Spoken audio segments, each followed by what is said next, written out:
पंचवटी का एक आध्यात्मिक अर्थ होता है जहां पर 5 वृक्ष हों, वहीं पर राम जी निवास करते हैं। कौन कौन से 5 वृक्ष वहां पर थे, ये भी बात सुनने योग्य है। मानस में लिखा है जहां पर राम जी रहते थे वहां 5 पेड़ थे।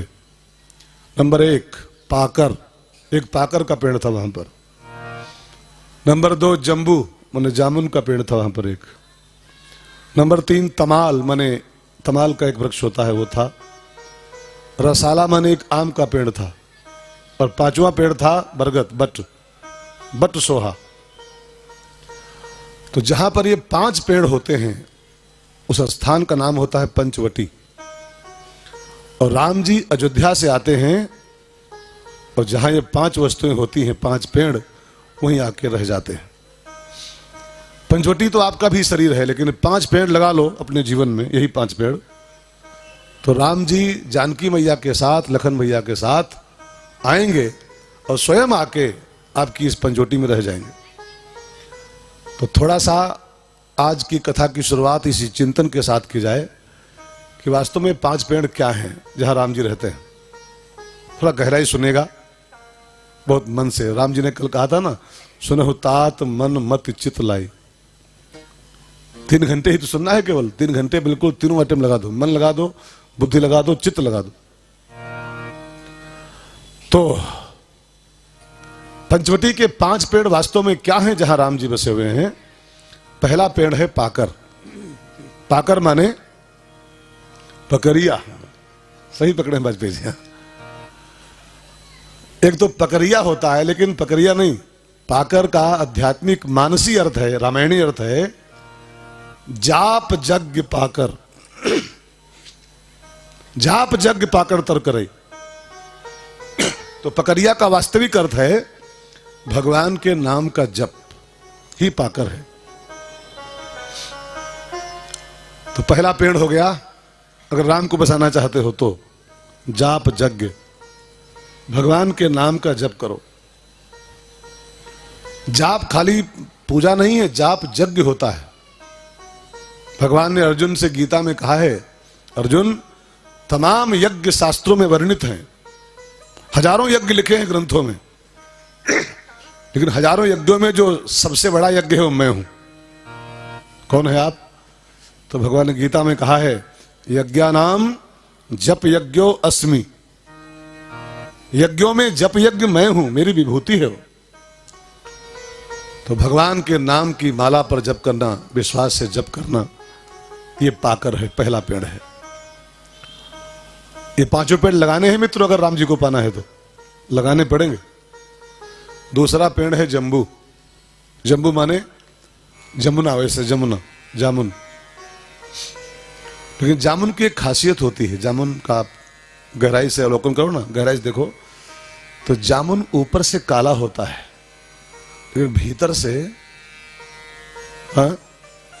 सफेद भी होता है और बड़ा ही स्वास्थ्यवर्धक होता है। कपित जम्बू फल चारु भक्षणम। गणेश जी जम्बू फल क्यों खाते हैं? बहुत बुद्धिमान है वो। हाँ, डायबिटिक नहीं है वो लड्डू खाते हैं बहुत, तो डायबिटीज ना हो जाए सो प्रिपेयर रहते हैं पहले से, शुगर न होने पाए इसके लिए। हाँ, खाली शुगर ही नहीं, जामुन के कई उपाय, कई रोगों में काम आता है जामुन। ऊपर से भले वो कुरूप है, भले काला कलूटा है, लेकिन भीतर से बहुत निर्मल है और बड़ा उपयोगी है, बड़ा स्वास्थ्यवर्धक है। तो जामुन का बिल्कुल खुला खुला अर्थ हो गया कि ऊपर से नहीं, आप भीतर से अगर तंदुरुस्त हो, भीतर से फिट हो, ऊपर से आप भले काले कलूटे हो, भले आप टेढ़े मेढ़े हो, लेकिन जिसका अंतःकरण तंदुरुस्त है और जिसका अंतःकरण स्वच्छ है, निर्मल है, सफेद है, जामुन का ई अर्थ निकल रहा है यहां पर। तो जामुन माने जिसका अंतःकरण तंदुरुस्त है। ठीक समझ गए? दूसरा पेड़ हो गया। राम को पाने का तीसरा पेड़ लिखा है रसाला। रसाला माने आम, मैंगो। लेकिन रसाला का अर्थ मैंगो नहीं करना है खाली, रसाला माने होता है रस भरा जीवन। रस भरा जीवन, रससिक्त लाइफ। जरा मुस्काती हुई जिंदगी, रस भरी जिंदगी इसकी होती है, उसको रसाल कहते हैं। खुश्क जीवन नहीं, रसहीन जीवन नहीं। हमारे आप में से कई लोग हैं जो बस जी रहे हैं खाली, बस रस वस नहीं जरा भी। कई कई चेहरे आप देख लो समाज में ऐसे मिल जाते हैं, मनहूस चेहरे, तो लगता है 100 साल पहले हंसे थे, तब से अभी तक हंसे नहीं आज तक। 100 साल पहले कभी हंसे थे? एकदम रूखा सूखा खुश्क जीवन, रस मुक्त जीवन, रस विहीन जीवन भगवान को पसंद नहीं है। आपको सबको मालूम होना चाहिए मित्रों, भगवान के जो 1000 नाम है ना, 1000 नाम, सहस्र नाम, उसमें एक नाम नारायण का लिखा है रसो वै सह। वो रस है, रस है वो। अब वो रस है, हम लोग नीरस जीवन जी रहे हैं।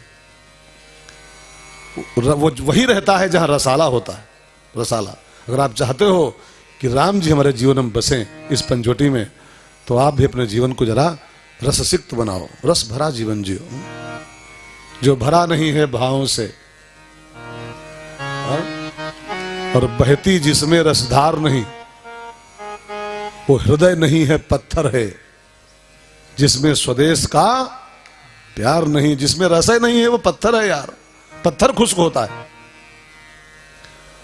तो रसाला माने रस भरा जीवन, ये तीसरा पेड़ हो गया। चौथा पेड़ का नाम है तमाल। तमाल जो होता है ना, अलसी के फूल की तरह होता है उसका रंग, पत्तों का श्याम रंग का होता है तमाल, और भगवान का भी रंग श्याम है। तो श्याम का अर्थ हुआ भगवान का रूप, तमाल का अर्थ हुआ रूप, भगवान भी श्याम रंग के हैं। तो चौथा पेड़ है जो भगवान के रूप का दिन रात चिंतन करता है। तमाल का अर्थ खाली पेड़ नहीं है, भगवान का जैसा वर्ण है वैसे तमाल का वर्ण होता है, वैसे भगवान का रंग रूप होता है। तो भगवान के जो रूप का चिंतन करता रहता है वो तमाल का वृक्ष है, ठीक है। और आखिरी वृक्ष है बट, बरगद। और बरगद का बिल्कुल स्पष्ट अर्थ आप जानते हो, बट विश्वास, बट विश्वास, बरगद नहीं विश्वास। तो जिसके जीवन में विश्वास का बरगद लगा हुआ है, नाम जप का पाकर, समझ गए, और अंतःकरण की शुद्धि का जामुन, निर्मल मन जन सो मोहि पावा, और रस भरा जीवन रसाल, भगवान के रूप का चिंतन करता हुआ जीवन तमाल, और विश्वास से भरा जीवन बट। और जिसके जीवन में 5 पेड़ लगा ले जो आदमी, उसके जीवन की पंचवटी में राघव जी अयोध्या से चल के आते हैं और आके उसके जीवन में निवास कर लेते हैं। तो भगवान पंचवटी में रह रहे हैं। अगस्त जी का बताया स्थान है और आप सब कल सुन रहे थे। अगस्त मुनि ने क्या कहा था? है प्रभु परम मनोहर ठाव, है प्रभु परम मनोहर ठाव, पावन पंच वटी ते नाव, पावन पंच वटी ते